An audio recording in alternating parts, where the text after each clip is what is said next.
मुंबई गोवा महामार्गाचं चौपदरीकरणाचं काम गेली अनेक वर्ष रेंगाळले. विविध कंत्राटदार बदलूनही हे काम पूर्णत्वाला जायला अद्यापही काही वर्ष उलटण्याची शक्यता निर्माण झाली आहे. देशात वेगवेगळे महामार्ग उभारणारे केंद्रीय वाहतूक मंत्री नितीन गडकरी हे मात्र मुंबई गोवा महामार्ग पूर्णत्वाला नेण्यात अयशस्वी ठरले. एकीकडे अपुऱ्या कामामुळे होणाऱ्या अपघातात अनेकांचे बळी जात असतानाच आता कंत्राटदारांच्या वेगानं धावणाऱ्या डंपरमुळे निष्पाप नागरिकांचा बळी जाण्याच्या घटनेत वाढ झाली. सध्या मुंबई गोवा महामार्ग आणि रत्नागिरी नागपूर महामार्गाचं काम सुरू असून हे काम रात्री उशिरापर्यंत सुरू असतं.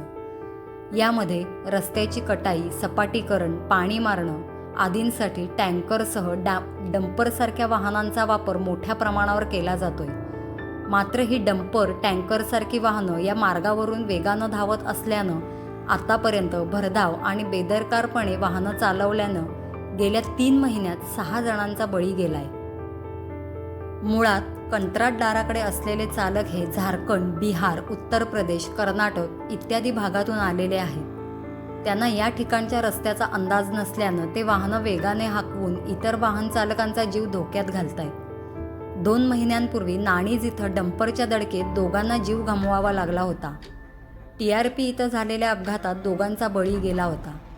तर हातकंबा आणि अन्य ठिकाणी झालेल्या अपघातात आणखी 2 तरुणांचा बळी गेला होता.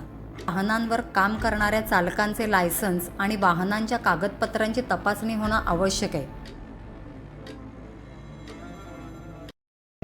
कोकणातील ताज्या घडामोडींसाठी आजच सबस्क्राईब करा कोकण टुडे चॅनल व नोटिफिकेशन बेल आयकॉनला क्लिक करून मिळवा नवनवीन अपडेट्स. तसेच लाईक व शेअर करायला विसरू नका.